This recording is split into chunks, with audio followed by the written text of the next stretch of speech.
이번 시간에는 우리 1학기 때 배웠던 자바의 기본 문법에 대해서 요약을 교수님이 간단하게 좀 설명을 하겠습니다.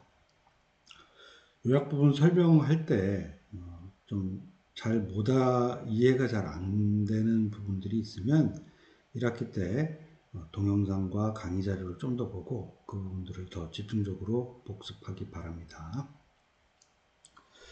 자, 처음 이제 우리 모든 프로그램에서 이제 변수라는 것을 정의를 해서 이제 컴퓨터는 기억력이 나쁘다라고 했어요. 그래서 어떤 필요한 값을 우리가 쓰기 위해서는 또 방을 만들어 놓고 그 방에 자료를 집어넣다가 그다음에 또 필요할 때는 또 꺼내 쓰고 또 계산해서 집어넣고 꺼내 쓰고 하는 이런 방식으로 우리가 프로그램을 해야 됩니다. 자, 그러면 그 변수에 있어서 이제 명명규칙, 실제 이름을 붙이는 룰들이 정해져 있어요. 그래서 이 룰은 개발자들이 관례적으로 저희가 쓰고 있는 룰이에요. 자, 먼저 규칙들을 보면 영문자는 대소문자 구분을 해요. 변수.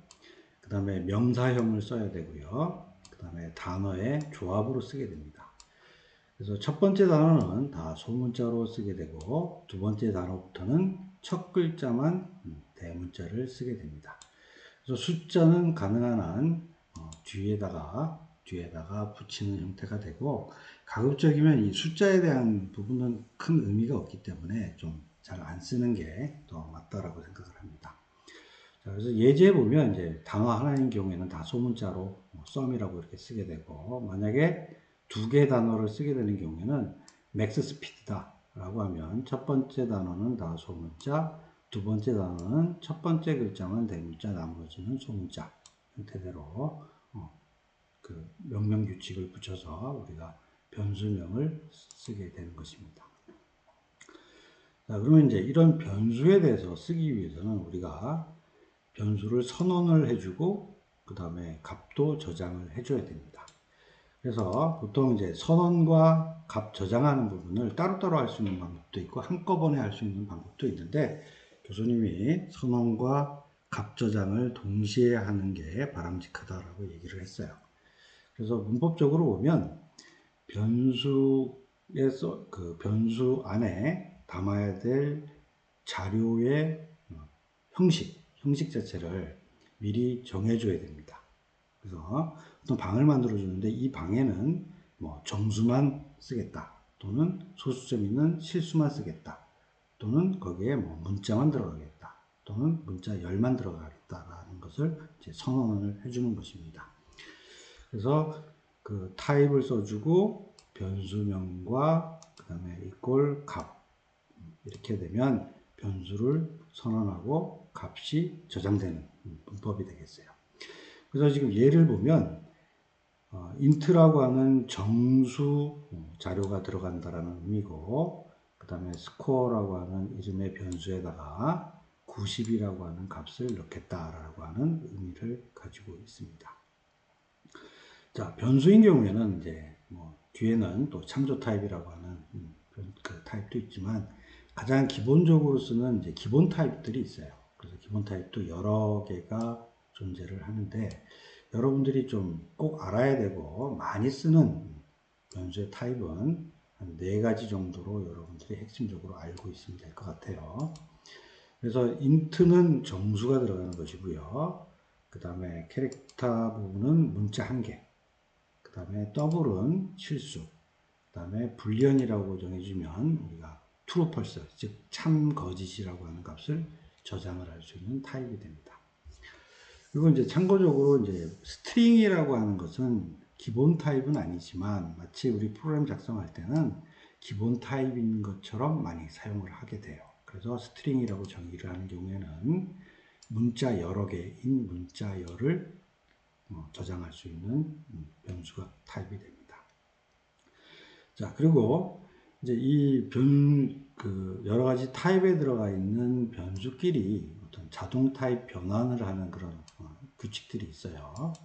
자, 근데 이제 첫 번째 보면, 우리 이제 상식적으로 보면, 큰 방과 작은 방의 각각 값이 있다면 두 개를 가지고 뭔가 연산을 한다라고 하면 상식적으로 보면 당연히 큰 방 기준으로 계산을 해야지 값을 잃어버리지 않겠죠. 그래서 이건 굉장히 상식적이에요.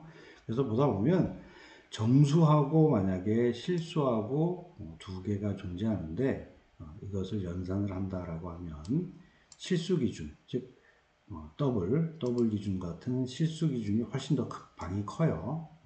방이 크기 때문에 큰 방 기준으로 해서 자동 연산이 된다라는 의미가 되겠습니다.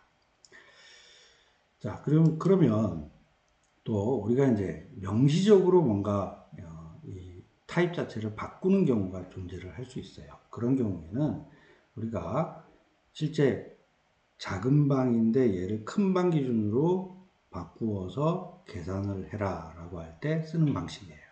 자, 그럼 예제를 하나 봅시다. 지금 V1에는 int 정수로 10, V2에는 정수로 또 4라고 하는 것을 이제 정의를 해놨을 때, 만약에 이제 V1 나누기 V2 하면, 지금 보면 V1이 10이니까 10 나누기 V2는 4죠. 그러면 실제 나오는 값은 2.5가 나올 거예요. 2.5가. 그런데 이 앞에 더블이라고 하는 형변환을 하지 않는 경우에는 실제 정수끼리 연산이니까 나머지 부분은 버려버리겠죠. 그래서 실제 요 더블이라고 되어 있는 형변환 부분을 빼버리면 2라고 하는 정수값이 나와요. 근데 실제 여기서 더블이라고 해서 요 V1을 실수, 정수가 있는 그 소수점이 있는 더 큰 방으로 샥 바꾸고 계산을 하게 되면 마찬가지 V2도 실수 형태대로 자동으로 변환이 돼서 실제 소수점이 있는 2.5로 그 결과값이 만들어져서 저장이 되게 되는 것입니다. 자, 그러면 이게 이제 가장 기본적인 변수에 대한 우리 문법에 대한 부분이 되겠습니다. 자, 다음은 이제 우리 연산자에 대한 부분인데, 연산의 방향은 이렇게 생각하면 됩니다. 기본적으로 전부 다 왼쪽에서 오른쪽으로 연산이 되는 것은 다 기본이에요. 자, 그런데 대입 연산자, 뒤에 지금 얘기를 하겠지만 이꼴에 대한 부분인데, 이꼴인 경우에는 오른쪽에 있는 값이 왼쪽에 들어가는 것이에요. 그래서 얘만 값이 그 연산의 방향이 오른쪽에서 왼쪽이다라고 구분이 되어 있습니다. 자, 그 다음 이제 연산의 우선순위가 존재를 해요. 근데 요거는 뭐 외울 필요 없이 우리가 상식적으로 잘 생각을 하면 됩니다. 자, 산술, 비교, 논리, 대입 순으로 우선순위가 만들어지는데, 자, 논리적으로 잘 보면 산술, 계산이 돼야 되겠죠?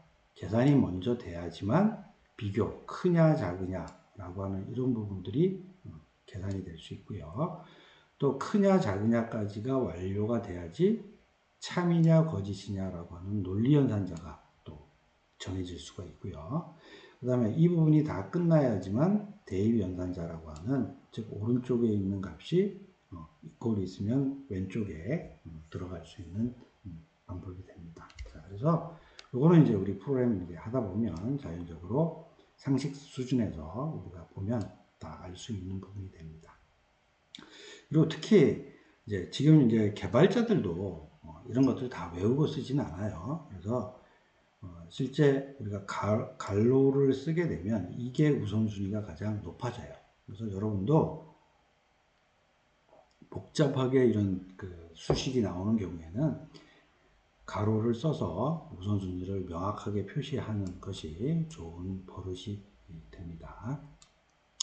자, 그러면 이제 연산자가 여러 개가 있는데 각각 하나씩 좀 보도록 하겠습니다. 우리가 굉장히 많이 쓰는 연산자 중에 이제 증감연산자라는 게 있어요. 그래서 이것은 1단위로 증가를 하거나 감소를 할 때 쓰는 부분입니다. 그래서 문법 자체 보면 플러스 플러스 두 개를 만들거나 마이너스 마이너스 두 개를 만들게 됩니다. 그래서 플러스 플러스는 1을 증가를 시키는 거고 마이너스 마이너스는 1을 감소시키는 것입니다. 그리고 요게 그 변수 앞에 붙냐 뒤에 붙냐에 따라서 달라지는데, 앞에 붙으면 다른 것보다 첫 번째로 연산을 한다라는 의미고요. 뒤에 붙으면 다른 연산을 다 한 다음에 마지막에 연산을 한다 라고 하는 그런 의미를 가지고 있습니다. 자, 그 다음에 이제 논리 연산자라고 하는 부분은 이제 이 느낌표 표시인데, 느낌표는 이제 부정의 의미예요. 그래서 참이면 거짓이 되는 것이고, 그 다음에 거짓이면 참이 된다라는 의미예요. 그리고 이 부정에 대한 부분들은 가급적 우리 그 부정적으로 하는 부분은 좋은 게 아니죠. 그러다 보니까 가급적이면 사용하지 않는 것이 좀 바람직하고요. 대부분 이제 프로그램에서도 실제 메소드 호출을 해서 체크를 할 때, 뭐 예를 들면 우리가 우리 학과 홈페이지에 들어올 때 이 학생이 우리 인공지능 컴퓨터 정보과 학생이냐라고 물어봤을 때 맞다 아니다 라고 결과값이 오게 되면 아닌 경우에는 뭔가 들어오지 못하도록 제어를 해야 되기 때문에 이런 경우에 좀 사용이 되는 연산자가 되겠습니다. 자, 그 다음에 이제 산술 연산자는 우리가 중고등학교 때 배웠던 사칙 연산에 해당이 돼요.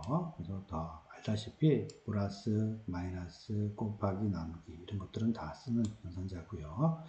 그 다음에 특히 이제 이 퍼센트라고 하는 것, 그 연산자는 나머지를 구할 때 쓰는 연산자가 되겠습니다. 자, 그러면 퍼센트 쓰는 나머지 연산자 구하는 예제가 하나 있는데 한번 봅시다. 지금 실제 리절트라고 하는 결과값은 0이고 그 다음에 num이라고 하는 곳에는 10이라고 준다면 10% 3이라고 이렇게 주게 되면 10을 3으로 나누었을 때 나머지를 구하는 다라는 의미거든요. 그렇다면 10을 3으로 나누면 나머지가 당연히 1이죠. 그래서 1이라고 하는 값이 저장이 되게 되는 부분이 되겠습니다. 자, 그 다음 문자열 연결 연산자입니다. 그래서 이 연산자는 우리가 플러스 기호를 쓰게 돼요. 그래서 플러스는 사칙 연산에서 더하는 덧셈도 쓰지만 실제 문자열과 문자열을 더할 때도 사용이 된다라는 의미입니다.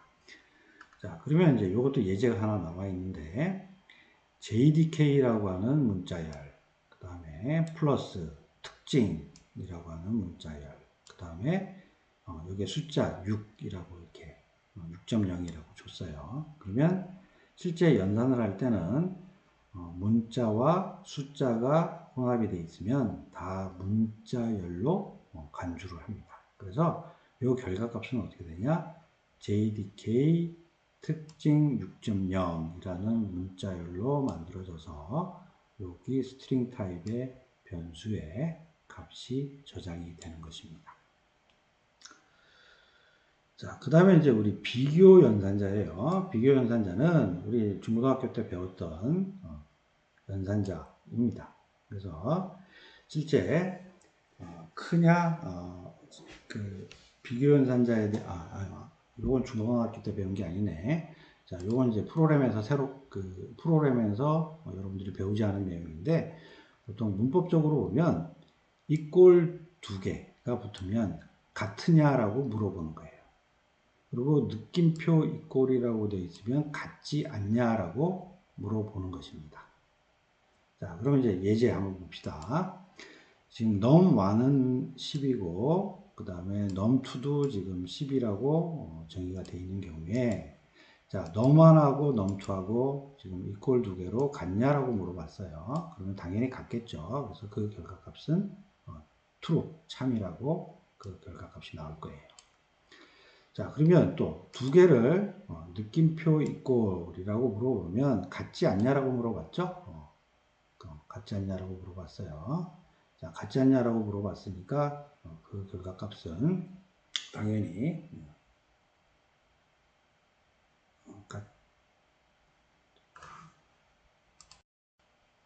같지 않냐라고 물어봤으니까 두 개가 10, 10이에요. 그죠? 만약에 같지 않으면 true일 텐데 지금 같으니까 당연히 그 결과값은 false가 될 겁니다.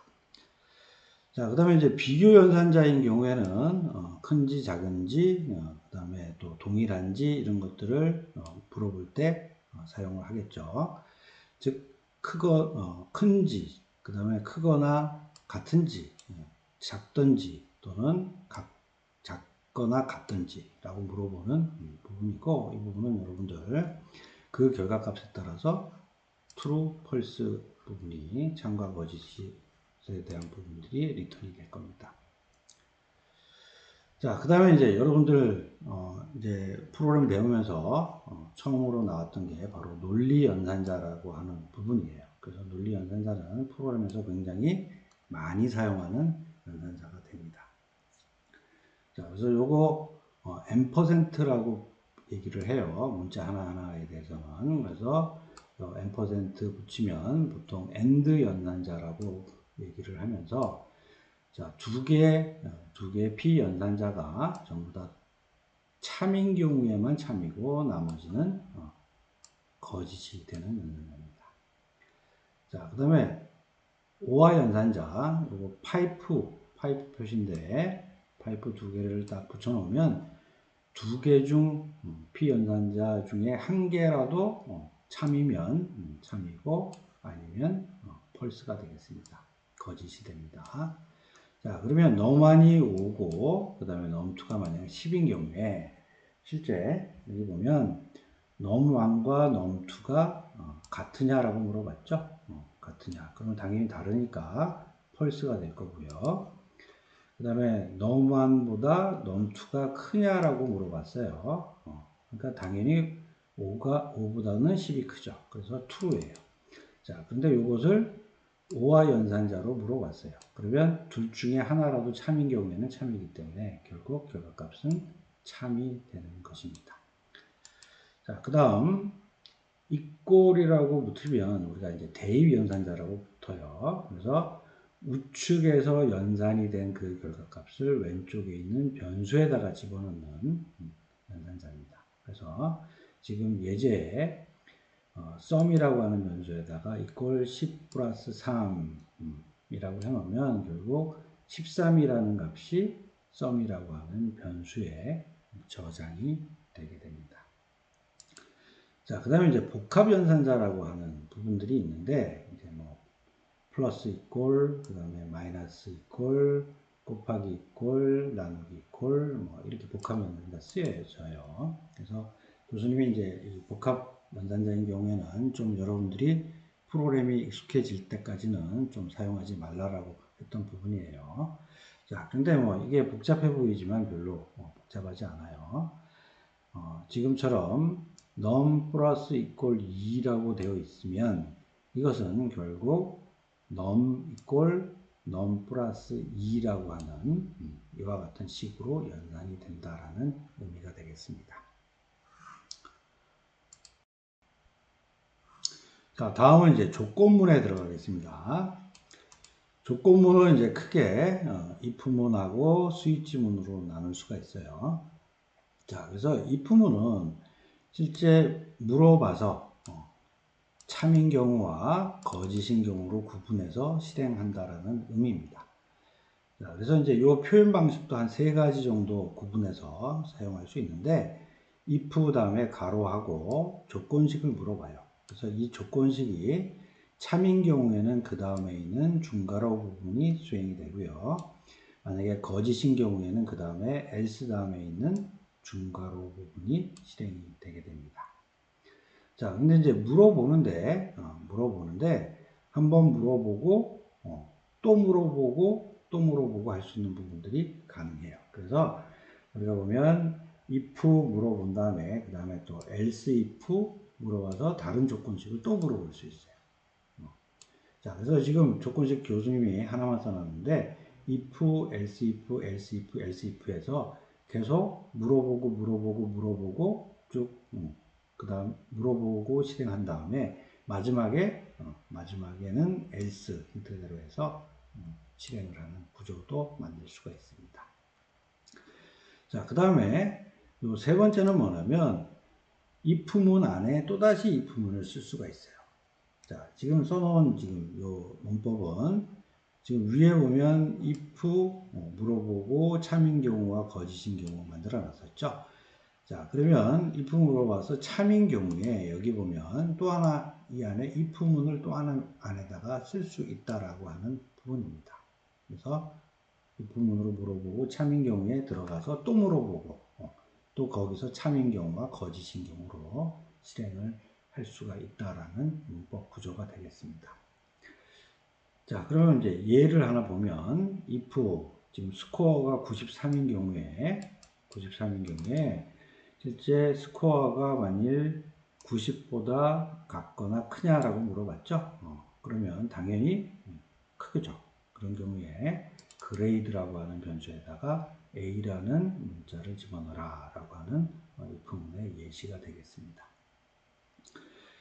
자, 그러면 이제 if문 말고 또 우리가 스위치문이라고 하는 것들을 사용할 수 있는데, 스위치문은 보통 스위치하고 가로 다음에 변수라는 값을 물어봐요. 그러면 이 변수로 쓸 수 있는 부분은 실제 뭐 정수인 경우도 되고요. 그 다음에 캐릭터, 문자 하나인 경우도 되고, 문자열도 다 가능해요. 그래서 스위치문으로 물어본 다음에 이 안에다가 케이스, 그래서 지금 물어본 이 변수에 있는 값이 만약에 값1이라면 실제 실행하고 브레이크 빠져라. 그 다음에 또 값2면 또 실행하고 브레이크 빠져라. 쭉쭉쭉 한 다음에 마지막에 앞에서 물어본 값이 아닌 경우에는 디폴트 어떻게 해라 라는 형식으로 스위치문에 대한 문법이 사용이 됩니다. 자, 그 다음에 이제 반복문에 대한 부분이 되겠어요. 그래서 반복문은 크게 세 가지가 있습니다. 포문, 화일문, 두화일문이라고 세 가지가 사용되고요. 가장 많이 사용되는 것은 포문이에요. 자, 그 다음에 빈도수로 본다면 화일문이 그 다음에 사용되고, 그 다음에 두화일은 좀 사용 빈도가 좀 별로 없는 반복문이 됩니다. 자, 먼저 이제 포문을 보면, 포문은 정해준 횟수만큼 반복 실행을 할 때 사용되는 부분입니다. 자, 문법적으로 보면 후 다음에 초기화식, 땡땡 조건식, 증감식, 그 다음에 그 안에 들어가서 반복 실행문이 동작을 하게 됩니다. 자, 그럼 여기 예제가 하나, 예제를 해놨는데, 자, 지금 보면 i라고 하는 정수에 1이라고 값을 넣고요. i가 100보다 같거나 작을 때까지, 즉, 요 조건에 만족하면 계속 반복을 하라는 의미예요. 그리고 반복을 하면서 i를 하나씩 증가시켜라. 자, 근데 플러스가 뒤에 붙었죠? 그렇다면 요 식이 다 이루어진 다음에 나중에 하나씩 증가시켜라 라고 하는 의미예요. 그래서 들어가서 보면 지금 썸을 0이라고 초기값을 주고 시작하기 때문에 썸 equal 썸 플러스 i라고 줬기 때문에 계속 반복을 하겠죠. 그래서 100번 반복하면서 1부터 100까지 합계를 구해서 썸이라고 하는 변수에 누적을 시키는 프로그램의 예제가 되겠습니다. 자, 그 다음에 이제 화일문은 이 조건에 따라서 반복 실행을 하는 의미예요. 그래서 문법적으로 보면 화일 다음에 조건식을 물어봐서 자, 요게 참이면 계속 여기 있는 반복 실행문을 계속 실행하는 것입니다.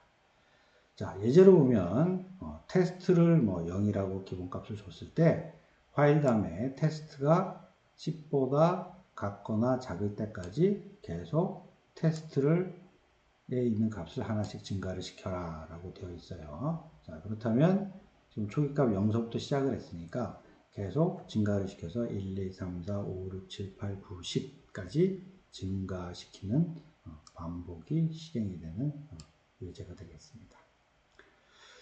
자, 그 다음에 이제 두화일문은 위에 있는 화일문하고 되게 유사해요. 하지만 딱 차이점이 하나 있는데, 차이점은 뭐냐면 한 번은 분명히 실행을 합니다. 그러고 나서 조건을 물어봐요.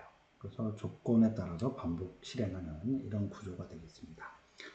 자, 그래서 문법적으로 보면 두 다음에 반복 실행문이 들어가고요. 그 다음에 화일 넣고 그 다음에 조건식이 들어갑니다. 그래서 이 조건식 물어보고 이 조건식이 참이면 계속 반복을 하는 구조가 되겠습니다. 자, 그래서 예제를 지금 또 한번 동일한 예제로 한번 보면, 자, 테스트를 1을 증가를 시키면서 한 번은 1은 증가가 되겠네요. 그 다음에 파일 물어봐서 테스트가 10보다 같거나 작을 때까지 계속 반복하라고 했으니까, 그래서 1, 2, 3, 4, 5, 6, 7, 8, 9, 10까지 계속 반복을 하고 빠지게 되는 문장이 되겠습니다. 자, 그러면 이제 이와 같이 세 가지 형태의 이제 반복문이 동작을 할 때 요것들을 제어를 하기 위해서 쓰는 문법적인 부분이 브레이크문과 컨티뉴문이라고 하는 두 가지가 있어요. 자, 브레이크문은 보통 프로그램 동작은 이렇게 돼요. 중괄호 써져 있는 곳에서 브레이크문을 만나면 바로 그 중괄호를 벗어나게 되는 효과가 나오는 게 브레이크문입니다. 그래서 이제 문법적으로 보면 스위치문이나 반복문에서 사용은 할 수가 있어요. 근데 여러분들이 반복문에서는 사용하지 않는 게 좋습니다. 그래서 반복문은 사용하지 말고 오로지 스위치문에서만 사용을 하세요. 그래서 아까 위에 교수님이 스위치문 설명을 할 때, 자, 케이스 값에 따라서 처리를 하고 처리가 끝나면 바로 브레이크를 통해서 여기 중괄호 전체를 쫙 벗어나게 되는 부분으로 사용하도록 예시를 해놨잖아요. 그래서 그때만 여러분들이 브레이크문을 사용하는 것이 좋습니다. 자, 그 다음에 이제 컨티뉴문이라는 거는 반복문 안에서 그 컨티뉴문을 딱 만나게 되면 반복문의 뒷부분은 실행을 하지 않고 반복문의 시작으로 바로 이동을 하게 되는 효과로 발생을 하게 됩니다. 자, 다음은 배열에 대한 부분이 되겠습니다. 자, 배열을 선언을 하고 값 목록을 저장하는 이 문법은 여기 타입명, 그 다음에 여기다 대괄호를 써주고 변수 이꼬를 그 다음에 값 목록을 이렇게 써주는 게 문법의 형식입니다. 자, 그러면 여기 이제 예시에 대한 부분을 보고 좀 설명을 하도록 하겠습니다. 자, 이렇게 선언이 되어 있다면 변수 이름은 스코어스라고 하는 배열에 대한 변수명을 잡아준 것이고요. 그러면 이제 배열이니까 방이 여러 개겠죠? 방이 여러 개예요. 그러면 방이 여러 개라고 하는 의미는 여기 대괄호 쓴 것이 배열이라고 하는 의미를 나타내고 있고요. 그 다음에 여러 개 방에 들어갈 변수들의 어떤 타입, 어떤 값들의 종류들이 들어가냐라고 하는 것은 그 앞에 int라고 정의를 해줬어요. 지금 예시에는. 그럼 만약에 이제 뭐 실수를 넣고 싶다 그러면 더블. 그 다음에 문자 하나를 넣고 싶다 그러면 char 캐릭터라고 정의를 해주면 되겠죠. 그리고 이꼴 한 다음에 여기 중괄호 써주고 값 목록을 쭉 넣어주면 실제 배열에 10, 20, 30이라고 하는 실제 정수값들이 들어가게 되는 결과가 나와지게 됩니다. 자, 그러면 이렇게 배열 변수를 선언하면서 값 목록을 저장하는 방식도 있지만 우리가 new 연산자를 사용을 해서 배열을 생성하는 방법도 존재를 합니다. 자, 그래서 거기에 대한 문법이 지금 이렇게 써져 있어요.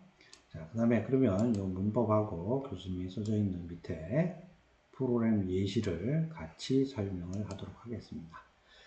자, 먼저 이제 배열 생성에 대한 부분인데, 배열 생성에 대한 부분은 이제 타입, 대괄호, 변수명, 그 다음에 equal, new하고 타입 길이라는 이제 이와 같은 문법 구조가 되어 있어요. 자, 그러면 지금 예시가 지금 int하고 배열의 대괄호를 써줬기 때문에 배열 여러 개 방을 만들어주고 들어가는 그 배열의 방 하나마다 들어갈 수 있는 값들은 정수가 들어간다라는 의미가 되겠고요. 그 다음에 그 이름 자체는 배열 변수 이름은 스코어스라고 하는 이름을 주게 된 것이고요. 그 다음 equal하고 new 했으니까 자, 그 배열을 생성해라라고 하는 의미고 거기에다 들어갈 때 int 타입으로 방 3개를 만들어라 라고 하는 의미가 되겠습니다. 자, 그 다음에 이렇게 방을 만들어 준 상태가 될 거고요. 이제 방에다가 실제 값을 넣을 때는 문법 구조로는 이렇게 돼 있어요. 써져 있는 변수명과 그 안에 대괄호 다음에 여기다 숫자를 써주게 되는데 그것은 우리가 인덱스라고 얘기를 해요. 그리고 이꼴 값을 집어넣어주면 그 해당되는 인덱스 번째 방에 들어가게 됩니다. 자, 근데 이제 배열인 경우에는 이제 시작이 1부터 시작하지 않고 0부터 시작을 합니다. 0부터. 그래서 0번째 방에다가 10 집어넣고, 그 다음에 1방에다가 20 집어넣고, 2방에다가 30을 집어넣게 됩니다.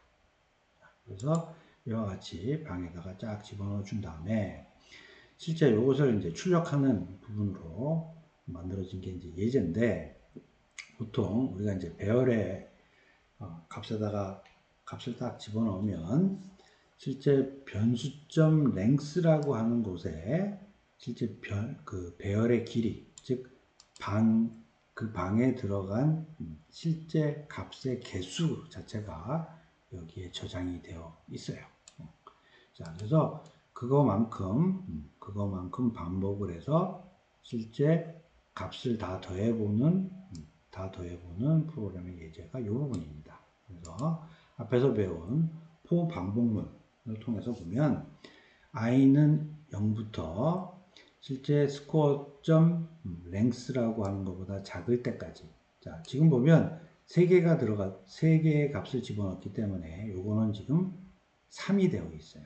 자, 3이 되어 있어요. 그러니까 실제 시작하는 0, 1, 2 되어 있으니까 실제 i라고 하는 것을 통해서 지금 요 인덱스를 통해서 돌릴 거기 때문에 2까지만 돌아갈 거예요. 그래서 실제 i는 실제 요거 방의 개수보다는 작을 때까지 반복을 해라. 그 다음에 i는 하나씩 증가를 해라 라는 의미예요. 그러면서 반복이 3번 반복이 되겠죠.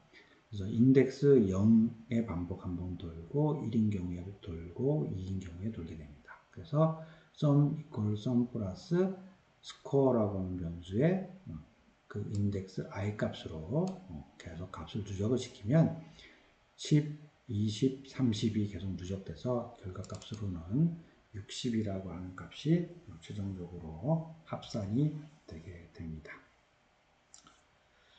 자, 그러면 또 new 연산자로 2차원 배열을 생성하는 경우에 문법을 한번 보도록 하겠습니다. 자, 이것도 마찬가지로 교수님이 지금 문법에 대한 내용과 밑에 예제를 만들어 놨어요. 그럼 예제를 같이 비교를 하면서 설명을 하도록 하겠습니다.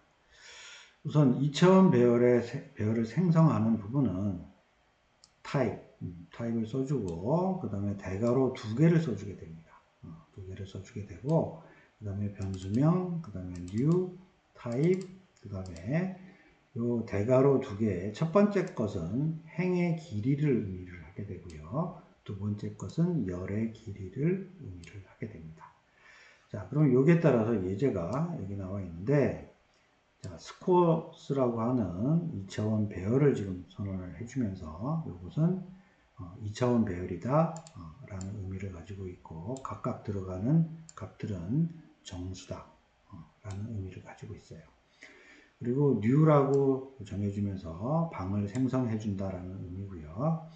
자, 그 다음에 int의 첫 번째 2, 두 번째 2 그랬으니까 실제 행 2개에 열두 2개인 2차원 배열을 만들어라 라고 하는 의미가 되겠습니다.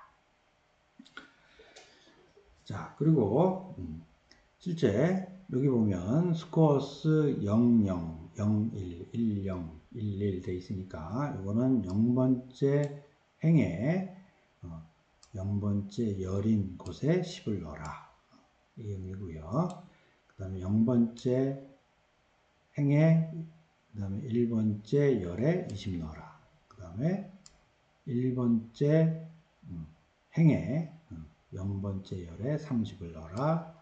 1번째 행에 1번째 열에 40을 넣어라 라는 의미가 되겠습니다. 되겠습니다.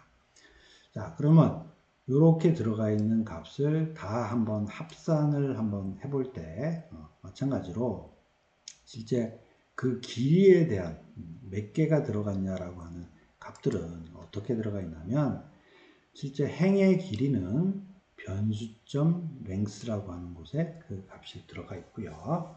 그 다음에 열의 길이는 변수 대괄호 열의 인덱스점 length라고 하는 곳에 그 열의 길이가 들어가 있습니다.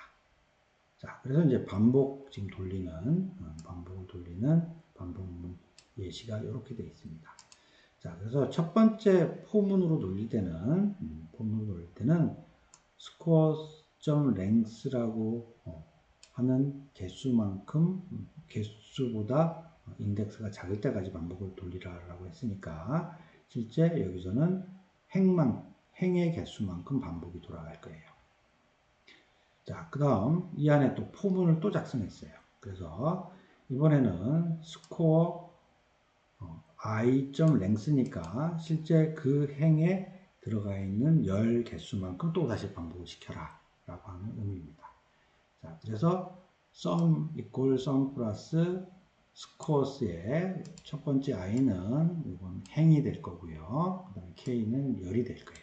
그래서 순차적으로 두 개의 포문을 이용해서 지금 들어가 있는 10, 20, 30, 40 다 더하게 되면 총 100이 되겠네요. 100이라는 값이 바로 sum에 저장이 되겠습니다. 자, 지금 교수님이 이제 이 두 장짜리 요약을 가지고 핵심적인 자바의 기본 문법을 쭉 설명을 했어요. 자, 지금 교수님이 쭉 설명한 내용 자체를 좀 들으면서 이해가 되지 않는 학생들은 1학기 때 교수님이 나눠줬던 그 강의 자료나 동영상을 보고 추가적으로 좀 복습을 더 하기 바랍니다.